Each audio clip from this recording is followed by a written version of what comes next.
안녕하십니까? 호남TV 교과방송에 오신 모든 분들을 진심으로 환영합니다. 독일 작가가 쓴 혐오사회라는 책에는 혐오를 학습되고 훈련된 결과로 보고 있습니다. 달리 말해 혐오는 우연의 산물이 아니고 만들어진 감정이라 말합니다. 우리는 이런 현상을 유대인과 사마리아인 사이에서 찾을 수 있습니다. 이번과 주제는 사마리아인의 증언입니다. 요한복음 4장 1절부터 42절을 본문으로 구원이 어떻게 사마리아에 전해졌는지를 연구할 것입니다. 또한 예수께서 어떻게 편견과 적대감을 극복하면서 사명을 이루셨는지도 배울 것입니다. 예수님과 나눈 가장 긴 대화 중에 하나이고 예수께서 하신 가장 중요한 말씀 중에 하나가 담긴 본문을 함께 살펴보겠습니다. 다음은 기억절입니다. 그 여자에게 말하되 이제 우리가 믿는 것은 내 말을 인함이 아니니 우리가 친히 듣고 그가 참으로 세상의 구주신 줄 알미라 하였더라. 이 구절은 사마리아 여인의 증언을 듣고 예수를 믿게 된 사마리아 사람들이 예수님에 대해 증언한 내용입니다. 이들은 표적을 보고 믿은 사람들이 아니라 예수님의 말씀을 직접 듣고 믿게 된 것입니다. 예수를 배척하는 유대인들과는 달리 이곳 사마리아인들이 주님을 영접한 자들로 묘사되고 있습니다. 이런 면에서 사마리아인들은 배척의 대상이 아니었음을 알게 해줍니다. 이곳 세상의 구주란 말은 요한복음에서 딱 여기에만 쓰였습니다. 구주에 해당되는 헬라어 소테르는 누가복음 1장 47절처럼 하나님을 가리킬 때도 사용되었습니다. 사마리아 사람들이 그리스도를 세상의 하나님으로 선포하였습니다. 놀라운 일이 아닙니까? 먼저 본문의 구조를 함께 보시겠습니다. 한 사람을 만남으로 시작했으나 마지막은 많은 사람을 만납니다. 갈수록 나아지고 특히 끝이 아주 좋습니다. 그리고 생수와 참된 양식 사이, 즉 중앙에 참된 예배가 위치하고 있습니다.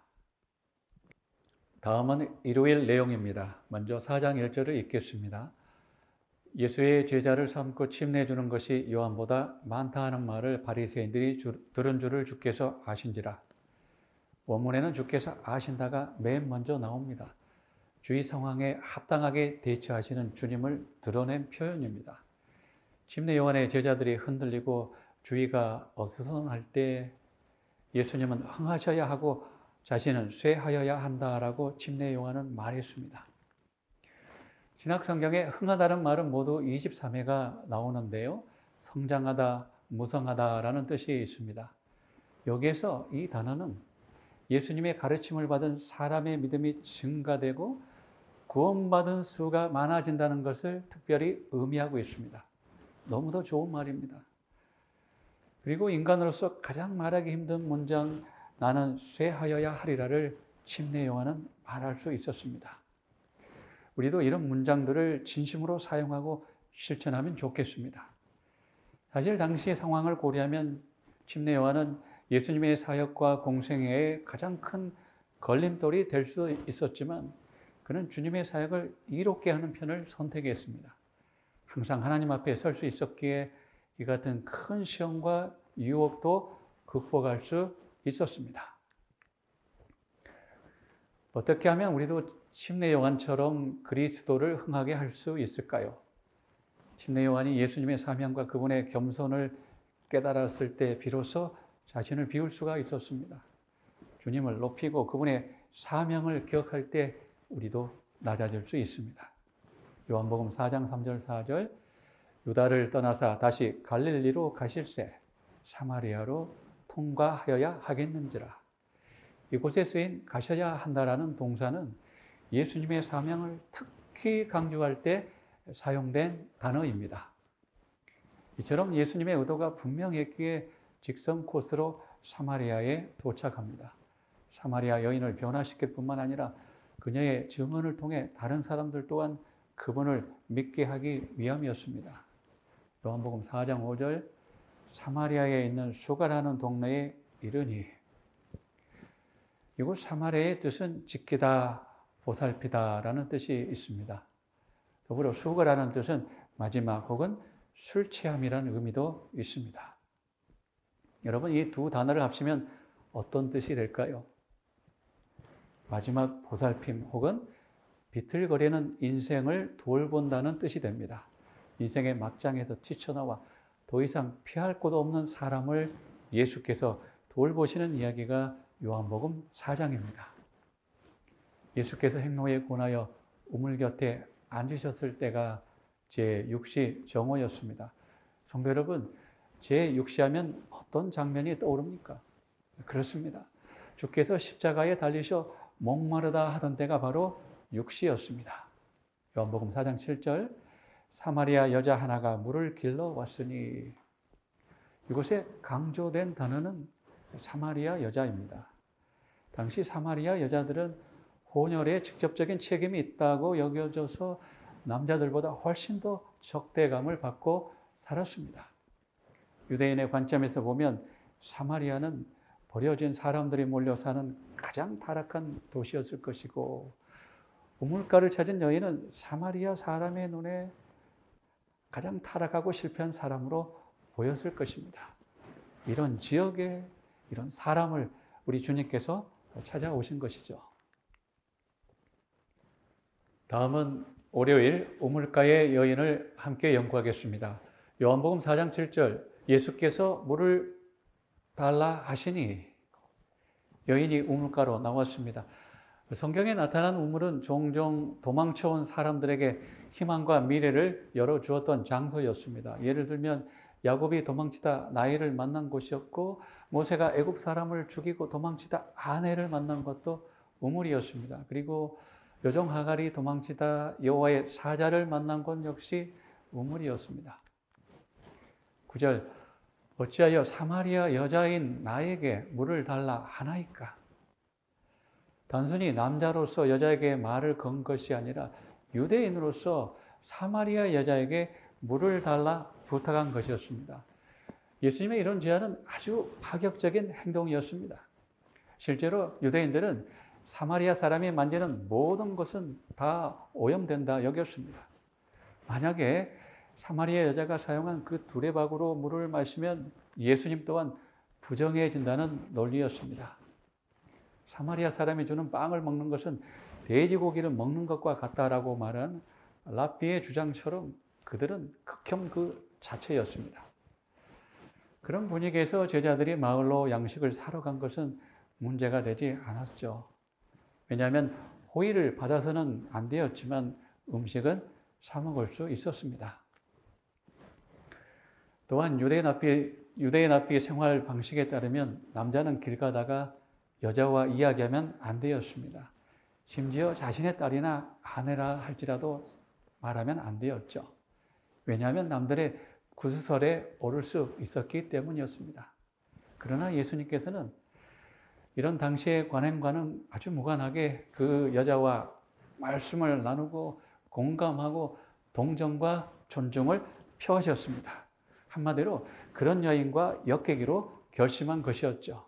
문화나 인종, 종교, 윤리, 그리고 사회적 장벽을 아주 뛰어넘어서 삶의 무거운 짐을 지고 가는 사람들을 자유롭게 하고 행복을 주시려 했습니다.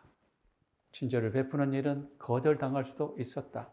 그러나 신뢰는 신뢰를 일으킨다는 시대의 소망 184쪽의 말씀을 우리 주께서는 몸소 실천하셨습니다. 다음은 화요일 주제에 대해 살펴보겠습니다. 요한복음에는 물이란 단어가 1장부터 21장에 걸쳐 자주 나타납니다. 물의 침례를 시작으로 물이 포도즙으로 변하고 베데스다 연못가가 나오고 무리를 거리시는 예수님의 이야기가 나오고 실로암의 연못, 그리고 물로 제자들의 발을 씻기시는 이야기, 십자가에서 군인들이 예수님을 창으로 옆구리를 찌르니 물과 피가 쏟아지는 이야기, 그리고 디베라 바다 등에서 나타나고 있습니다. 요한복음의 물의 의미는 정결, 성령, 구원, 그리고 그리스도의 은혜와 축복을 상징하고 있습니다. 에스겔서 36장 25절에서 27절에 있는 말씀을 읽겠습니다. 맑은 물을 너희에게 뿌려서 너희로 정결하게 하되 곧 너희 모든 더러운 것에서와 모든 우상 숭배에서 너희를 정결케 할 것이며 또 새 영을 너희 속에 두고 새 마음을 너희에게 주되 너희 육신의 굳은 마음을 제거하고 부드러운 마음을 줄 것이며 또 내 영을 너희 속에 두어 너희로 내 율례를 행하게 하리니 너희가 내 규례를 지켜 행할지라. 먼저 에스겔 36장 전체 구절을 보면서 이 구절들의 의미를 함께 알아보겠습니다. 중심 구절은 27절입니다. 내 신을 너희 속에 두어 율례를 행하게 하리라. 바로 이 부분입니다. 그리고 시작 A와 끝부분 A와는 동일하게 하나님의 거룩한 이름을 위함이라라고 말하고 있습니다. 성령의 역사로 정결케 되고 성령의 역사로 내적인 변화를 입습니다. 그렇게 하는 목적이 하나님을 위한 것이라고 분명히 말하죠. 다시 한번 읽겠습니다. 27절 내 영을 너희 속에 두어라는 말씀처럼 하나님의 선행적 활동의 결과로 이스라엘 백성이 하나님의 규례를 행할 수 있다. 즉 하나님의 규례를 지킬 수 있다라고 분명히 말하고 있습니다. 달리 말해 성령의 역사심으로 순종이 가능해졌다는 뜻입니다. 우리를 변화시키고 새롭게 하시는 주체가 하나님이심을 재차 강조합니다. 에스겔서 33장부터 39장까지를 회복의 장이라고 부릅니다. 이 가운데서 에스겔서 36장은 유독 하나님이라는 주어가 가장 많이 나타납니다. 무려 54회나 쓰였습니다. 회복과 거듭남의 주관은 하나님이시며 또한 그 하나님께서 인간의 순종에 능동적으로 참여하신 결과로 그분의 이름이 옹호받게 된다는 것을 확실히 말해줍니다. 요한복음 4장 15절 16절 주여 이런 물을 내게 주사 목마르지도 않고 또 여기 물길로 오지도 않게 하옵소서. 여인의 마음이 열렸습니다. 열리자 이런 물을 달라고 예수님께 강력하게 요청하고 있습니다. 그런데 이런 상황에서 예수님께서 이렇게 말씀하셨죠. 어떻게 말씀하셨습니까? 가서 내 남편을 불러오라 하셨습니다. 사실 라피 규칙에는 일생 동안 합법적인 결혼을 3번까지 할 수 있다고 했지만 이곳에 나타난 여인은 이미 5번의 결혼을 했고 또 지금 살고 있는 남자는 합법적인 결혼 상태가 아니라 동거 상태였습니다. 그런 상황에서 그런 여인에게 예수님께서 가서 네 남편을 불러 이곳 예수께 다시 오라고 명하셨습니다. 가다, 부르다, 그리고 오다라는 이 3개 독립된 명령어를 연거푸 예수님은 쓰셨습니다. 그만큼 강하게 요구하셨던 것이죠. 주님은 여인의 과거를 끄집어내셨습니다. 왜 그렇게 하셨을까요? 왜 주님께서는 여인의 과거를 끄집어내시기를 원하셨을까요? 그것은 모든 것을 아시는 하나님, 그분께서 그분의 신성을 계시하셔서 여인의 믿음을 이끌어내고 싶으셨습니다. 실제로 그 일을 통하여 주여 내가 보니 선지자입니다라고 여인이 고백하기도 합니다. 또 다른 이유는 그녀의 회복에 있었습니다. 잘못을 시인하고 약점을 인정할 때 치료가 시작됩니다. 과거를 진정으로 마주칠 때 그때 힐링과 치료가 일어나죠. 무엇보다도 예수님께서 공급하시는 생수를 마시기 위해서 그녀는 반드시 거듭나야만 했습니다. 이처럼 회심에는 믿음의 고백과 제자도가 요구됩니다. 원고 69쪽은 이렇게 말하죠. 그대는 내지하시는 구세주를 모시려고 노력해야 한다. 그분은 그대에게 영생하도록 솟아나는 샘물같이 될 것이다. 마음에서 흘러나오는 생명의 샘물은 다른 사람들의 마음을 적셔준다라고 하였습니다. 요한복음 4장 14절 예수께서 가라사대 내가 주는 물을 먹는 자는 영원히 목마르지 아니하리라라고 말씀하셨습니다. 이 말은 세속적 이익이나 매력을 결코 갈망하지 않는다는 뜻이 됩니다. 다음은 수요일 예수님의 드러내 보이심에 대해 함께 살펴보겠습니다. 4장 25절, 26절 여자가 가로되 메시아 곧 그리스도라 하는 이가 오실 줄을 내가 아노니 그가 오시면 모든 것을 우리에게 고하시리이다. 예수께서 이르시되 내가 말하는 내가 그러다 하시니라. 이 구절은 사복음서 중 재판받으시기 전에 예수께서 자신이 메시아라고 분명하게 말씀하신 유일한 구절입니다. 예수께서 친히 자신의 정체성을 밝힌 첫 번째 사례가 됩니다. 또한 가장 빠르게 그분 자신을 사마리아 한 여인에게 계시하셨습니다. 몇 차례 강조했듯이 내가 그러다라는 표현은 하나님의 신성과 절대성을 묘사하는 어법입니다. 바리새인들은 하나님의 아들 되심을 표적을 통해 보여달라고 했지만 사마리아 여인은 표적과 기사도 구하지 않고 다만 자신의 삶을 아시는 주님께 마음을 열었습니다. 여인의 믿음 성장을 확인하는 지표는 그녀가 예수님을 부르는 칭호에서도 나타납니다. 4장 9절에서는 유대인 남자라 불렀고 다음은 야곱보다 더 큰 자, 그 다음은 선지자, 그리고 29절에서는 메시아로 고백합니다. 여인의 믿음이 빠르게 성장합니다. 우리의 믿음도 빠르게 성장하면 좋겠습니다. 이어 거듭난 자를 참된 예배로 초청합니다. 21절 예수께서 가라사대 내 말을 믿으라. 이 산에서도 말고 예루살렘에서도 말고 너희가 아버지께 예배할 때가 오나니 라고 말씀하셨습니다. 이 말씀처럼 유대인과 사마리아인 사이의 갈등의 원인에는 예배 장소도 있었습니다. 이것은 단순한 공간의 문제가 아니라 자신들의 정체성과 관련된 신학적인 문제였습니다. 유대인들에게 예루살렘은 어떤 곳이었나요? 선민 사상에 대한 핵심 근거가 예루살렘이었습니다.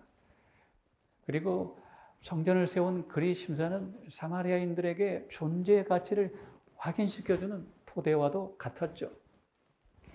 이런 예배에 대한 역사적인 논쟁을 예수님께서는 요한복음 4장 26절로 끝내셨습니다. 내가 그러다, I am. 진정한 성전이신 예수님을 만나고 모시는 것을 주님께서는 예배와 연결시키셨습니다. 4장 24절, 신령과 진정으로 예배하라 합니다. 신령과 진정에 해당되는 원어는 영과 진리 혹은 성령과 진리입니다. 진정으로 예배하는 자는 성령으로 난 자들이란 말이죠. 그리고 성령과 진리로 예수님을 찾고 예배하라는 뜻도 됩니다. 종합하면 성령으로 거듭난 사람이 하나님께 순종하는 것이 참된 예배라는 것입니다. 다음은 목요일 소지 사마리아인의 증언에 대해 연구하겠습니다. 아버지께 보냄을 받은 자 예수께서는 사마리아 여인을 보냄받은 자로 만드셨습니다. 4장 39절 여자의 말이 그가 나의 행한 모든 것을 내게 말하였다 증언하므로 그 동네 중에 많은 사람들이 예수를 믿은지라. 목요일 소지에서 우리가 함께 주목할 부분은 저자인 사도 요한이 이 여인을 증인으로 내세우는데 주저하지 않았다는 것입니다. 물론 히브리 성경에는 여인을 증인으로 세우지 말라는 구절은 없지만 유대 문화와 관습은 여성들의 증인을 배제했었습니다. 이런 관행을 깨뜨리고 여자를, 그것도 사마리아 여자를 증인으로 인정한 것은 정말 특별합니다. 이런 면에서 요한복음이 전환점을 만들었다 할 수 있습니다. 저자 요한은 남성이나 여성의 증언에 동일한 가치를 부여한 것이었죠.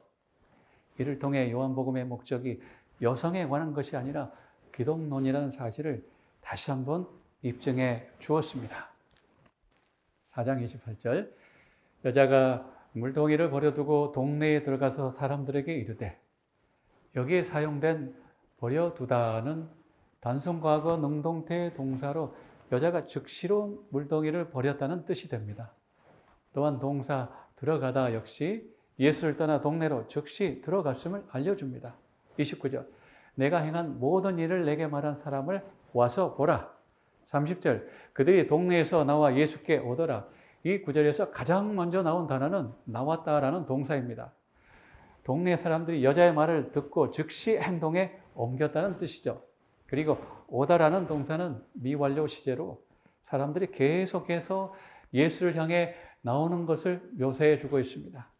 증언의 결과가 이처럼 풍성했습니다. 요한복음은 사마리아에 그리스도를 전한 최초의 사람이 바로 이 우물가의 여인이며 이 여인의 증언을 통해 많은 사람이 예수를 믿게 되었다고 말합니다. 제자들은 빵을 사러 마을로 들어갔지만 이 여인은 생명의 떡을 들고 마을로 향한 것이죠. 변화된 한 사람의 능력은 이처럼 대단합니다.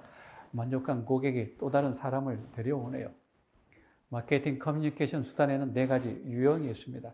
광고, 판매 촉진, 홍보 그리고 인적 판매입니다. 사마리아 여인이 행한 전도법은 직접 고객이 있는 현장을 찾아가 설득하고 전하는 마케팅 커뮤니케이션 수단으로 치면 인적 판매와 흡사합니다. 개인 전도, 직접 선교의 중요성을 다시 보게 합니다. 심내요한 안드레, 빌립이 행한 전도의 결과도 좋았지만 사마리아 땅에서 일어난 한 여인의 증언 결과는 더 좋았습니다. 또한 예수님의 말씀으로 인한 결실은 더더욱 많았습니다. 넉 달이 지나야 추수할 때가 이르겠다라고 주님 말씀하셨습니다. 씨를 뿌리고 추수를 위해서는 넉 달이 필요하지만 주님은 이곳에서 파종과 추수가 함께 이루어진다 말씀하셨습니다. 예수께 나오는 사마리아인들을 염두에 두고 하신 말씀이었습니다. 또한 이 땅에서 이루어야 할 사역 역시 반드시 먹어야 할 양식이라는 것을 제자들에게 알리려 했습니다. 영혼을 구원하는 것이 그분의 목적이었으며 언제든지 복음을 전하는 것이 시급하다는 것을 가르쳐 주셨습니다. 예수님을 찾아온 니고데모는 처음에는 잘 믿지 못했습니다. 그래서 눈에 띄지 않는 비밀스러운 제자로 한동안 세월을 보냈지만 이와는 달리 사마리아 여인은 바로 믿고 행동합니다. 바로 전파하고 증언하는 적극적인 제자가 되었습니다. 우리도 믿는 바를 바로 실천하는 행동하는 성도 되면 좋겠습니다. 혐오와 적대감이 도사리는 지역과 대상일지라도 오늘도 사마리아 여인처럼 주저없이 복음 들고 나가는 결심 있길 바라며 제 5가를 마치겠습니다. 감사합니다.